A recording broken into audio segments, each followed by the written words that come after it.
Witam serdecznie na kanale kuchniamagdy.pl. Dzisiaj upieczymy najłatwiejszy i najlepszy sernik, jaki jadłam.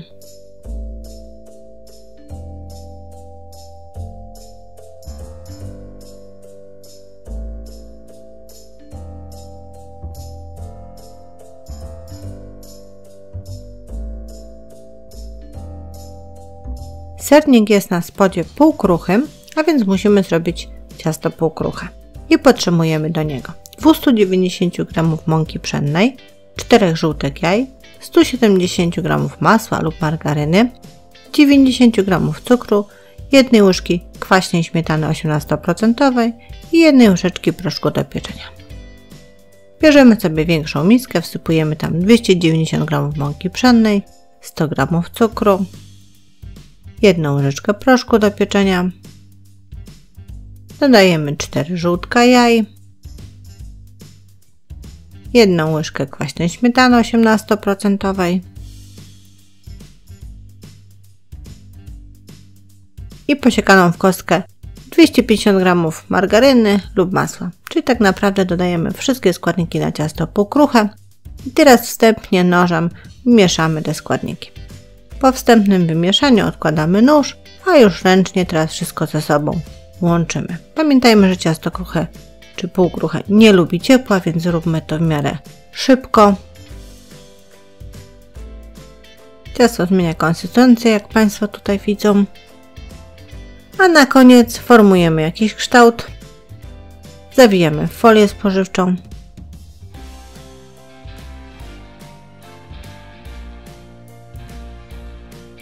Tak przygotowane ciasto półkruche wkładamy do zamrażalnika tak na 60 minut. Po 60 minutach, czyli po godzinie, wyjmujemy ciasto półkruche z zamrażalnika. Odwijamy z folii spożywczej i będziemy sobie teraz wykładać w foremce prostokątnej o wymiarach 24 x 36 cm. Foremkę wyłożyliśmy również papierem do pieczenia i do środka wykładamy to ciasto półkruche. Sposób wykładania jest dowolny. Ja lubię ścierać na tarce. Jeżeli będą Państwo chcieli w inny sposób wyłożyć ciasto półkruche do foremki, na przykład rozwałkować je, wtedy nie wkładamy ciasta do zamrażalnika, tylko do lodówki i chłodzimy je przez 60 minut w lodówce. Jeżeli będą Państwo chętni, będą chcieli sobie poglądać na temat ciasta kruchego, jak się go robi, jakie są rodzaje, jak się je rozkłada, to zapraszam na nasz kanał do cyklu Jak zrobić.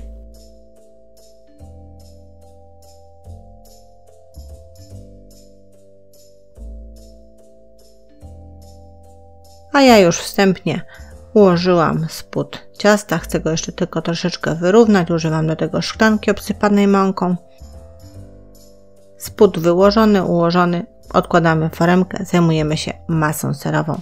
A do masy serowej potrzebujemy 1 kg twarogu sernikowego z wiaderka, 6 całych jajek, 200 g cukru, 2 łyżeczek cukru waniliowego, 2 budyni waniliowych lub śmietankowych, 125 ml oleju rzepakowego, 250 ml mleka, 180 g mleka w proszku pełnego oraz szczypty soli. Do miski przekładamy sobie 1 kg twarogu sernikowego z wiaderka, dodajemy 6 żółtek jaj, białka nie wyrzucamy, zostawiamy na później. Dosypujemy 2 budynie śmietankowe lub waniliowe, 2 łyżeczki cukru waniliowego, włączamy mikser i mieszamy składniki ze sobą.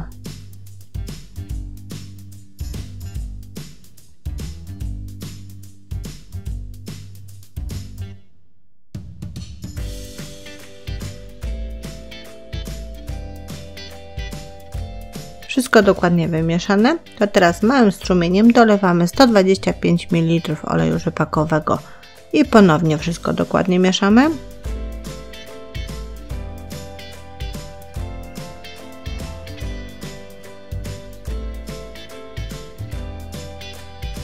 A teraz dodajemy 180 g mleka w proszku pełnego.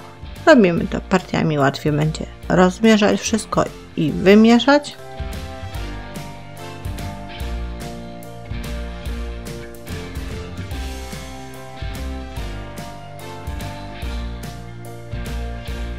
I masę serową na tym etapie na chwilę zostawiamy, żeby przejść do 6 białek jaj, które są w oddzielnej misce ze szczyptą soli i ubijamy je na sztywno.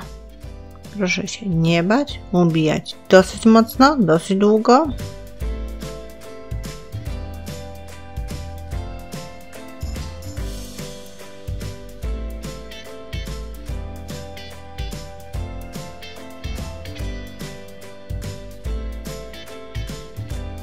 A teraz dosypujemy 200 g cukru.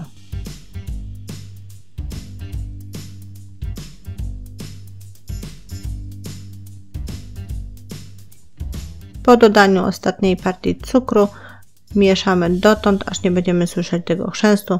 Ta piana jest już taka sztywna.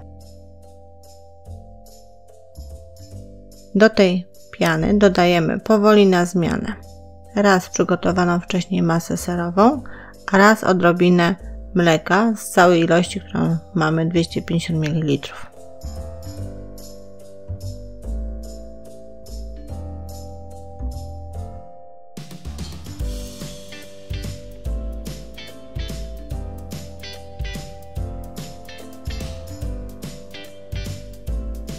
I znowu trochę wcześniej przygotowanej masy serowej i trochę mleka i będziemy tak kontynuować aż do wykończenia produktów.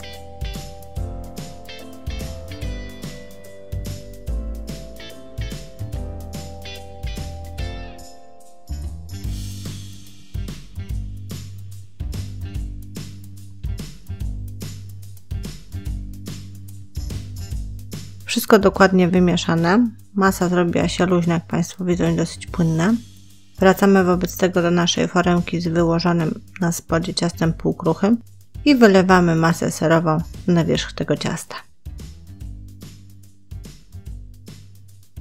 W praktyce ona rozłoży się sama tam. Nie musimy jej za bardzo pomagać przy wyrównywaniu. Wystarczy chwileczkę potrząść foremką, ona się dokładnie rozłoży po całości. No i możemy wstawiać do piekarnika nagrzanego do 180 stopni Celsjusza. Używając grzałek góra i dół pieczemy około 60 minut. Proszę Państwa, chciałabym Państwa uprzedzić. Sernik podczas pieczenia dosyć mocno urośnie. Do tego momentu, że może chcieć nam wylecieć z foremki. Jednak proszę się nie obawiać, on pozostanie zwarty i z tej foremki nie wypłynie. Gdyby góra ciasta zaczęła się za mocno przypiekać, możemy użyć folii aluminiowej i dopiec ciasto do końca. Po upieczeniu zostawiamy ciasto w foremce w piekarniku, ale uchylonym, tak przez około 60 minut. To zniweluje opadnięcie sernika.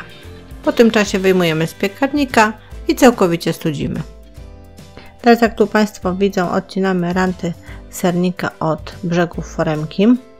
I jak Państwo widzą, ten sernik tak jakby nam się lekko zapadł. Tendencja serników jest taka, że podczas pieczenia one dosyć mocno rosną, a następnie opadają. I mogą Państwo zostawić ten rant albo go odciąć i wtedy sernik będzie równy. A teraz polewa czekoladowa. 200 g czekolady mlecznej oraz 6-7 łyżek mleka. W kąpieli wodnej, czyli w garnku, gdzie jest woda, nad wodą jest miseczka, rozpuszczamy czekoladę z mlekiem, mieszamy, aż się połączą i taką gorącą oblewamy nasz sernik.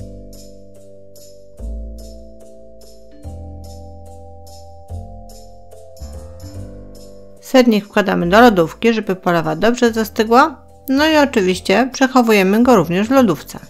A później, proszę mi uwierzyć, lekkość sernika i jego puszystość zachwyca. Także polecam pieczenie, a ja żegnam się z Państwem, zapraszam na kolejne przepisy i porady na kuchniamagdy.pl.